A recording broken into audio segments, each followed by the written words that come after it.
UP Uttarakhand की हर बड़ी खबर, साथ ही कई खबरों पर देंगे ताजा अपडेट। बिल्कुल, और दीपा के साथ मैं हूं स्नेहलता। गुड मॉर्निंग, सुप्रभात। और गंगा सवेरा में आपको पूरे दिन की हलचल एक साथ देखने को मिलेगी। सूबे की हर एक खबर पर बारीक नजर रहती है हमारी। बिल्कुल, यूपी उत्तराखंड की सियासत में और क्या चल रहा है, ये भी आपको तफसील से हम बताएंगे। बिल्कुल, तो चलिए बिना देर किए शुरू करते हैं गंगा सवेरा।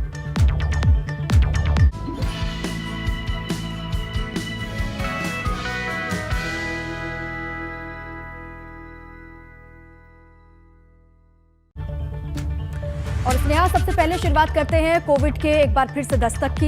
एक बार फिर कोरोना के बढ़ते मामले चिंता बढ़ाने का काम कर रहे हैं। इसी के साथ हम शुरुआत कर रहे हैं। देश के साथ ही प्रदेश में भी कोरोना के केस तेजी से बढ़ने लगे हैं, जिसको लेकर एक बार फिर सीएम योगी आदित्यनाथ एक्शन में दिखाई दे रहे हैं। इसी कड़ी में आज सीएम योगी टीम 9 के साथ बैठक करने वाले हैं और बैठक में अधिकारियों को जरूरी निर्देश वो देंगे।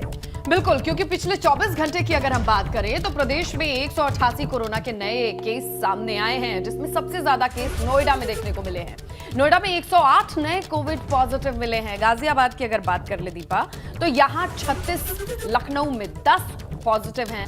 साथ ही आपको बताएं कि इस वक्त प्रदेश में कोरोना के कुल एक्टिव मरीजों की, एक्टिव केसेस की संख्या 1000 के पार पहुंच गई है, जो कि चिंता का विषय है। क्योंकि जिस तरीके से कोरोना की रफ्तार पिछले दिनों की बात करें तो बहुत धीमी थी, ना के बराबर भी पहुंचने वाली थी, लेकिन अभी आंकड़े थोड़ा अलर्ट करते हैं हमें ये चिता रहे हैं, बता रहे हैं कि कोरोना का जो ये कहर है वो शायद कहीं गया नहीं है, छुप करके बैठा है हमारी नजरों के सामने।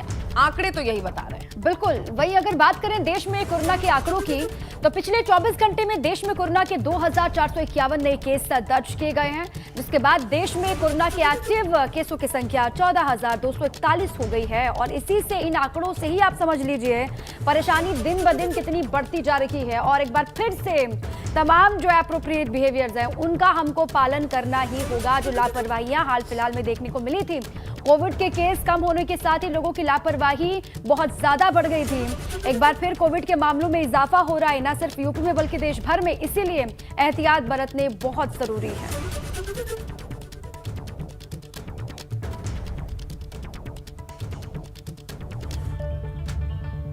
चलिए अब जानने की कोशिश करते हैं कि हालात क्या हैं, लखनऊ में क्या चल रहा है, कोरोना के इन आंकड़ों को लेकर किस तरीके की तैयारी है।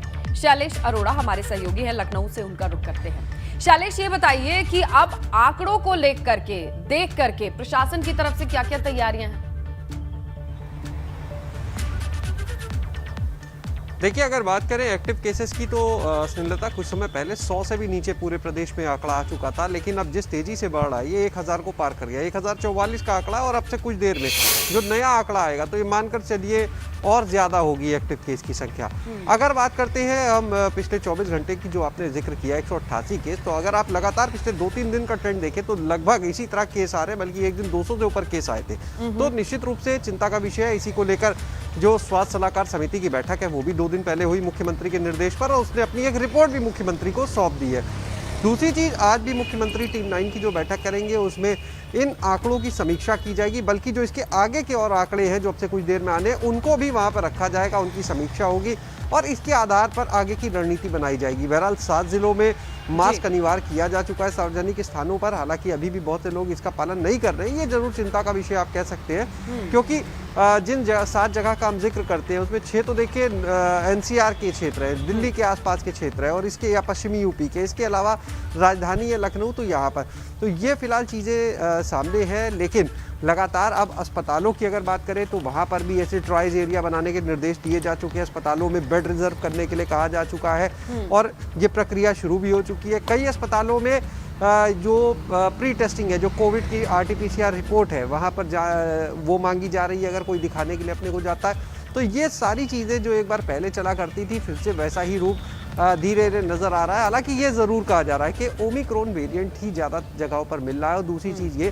कि जो स्वरूप है इसका वो बहुत अभी खतरनाक नहीं मिल रहा है, और जो लोग वैक्सीनेट हैं उनके ऊपर इसका असर बहुत ज़्यादा नहीं दिख रहा है। ऐसे में यही कोशिश की जा रही है जल्द से जल्द सबको वैक्सीनेट किया जाए। जिन लोगों ने अभी तक दोनों डोज लगवा लिए हैं और वो बूस्टर डोज के क्राइटेरिया में आ गए, पात्र हैं उसके लिए, तो उनके लिए ये फोकस किया रहा है कि कैसे जल्द से जल्द उनको बूस्टर डोज दे दिया है ताकि एंटीबॉडी जो है उनकी फिर से और बेहतर हो जाए और आगे कोरोना के खतरे से बचे रहे। एक जो अहम चीज़ है वो ये भी कि हर्ड इम्यूनिटी की हम जब बात करते हैं तो एक्सपर्ट्स का ये कहना है कि पीछे जो 2-3 वेव आई उस दौरान और अब जो माहौल है, लोगों के अंदर हर्ड इम्यूनिटी डेवलप हो गई, तो ऐसे में ये भी एक बड़ा कारण है कि लोगों के ऊपर कोरोना इस बार बहुत ज्यादा असर नहीं कर रहा है, लेकिन लापरवाह ना हो इसलिए क्योंकि अपने ये स्वरूप बदलता रहता है और हमने देखा कि जब पहली वेव आई तो दूसरी वेव और खतरनाक थी।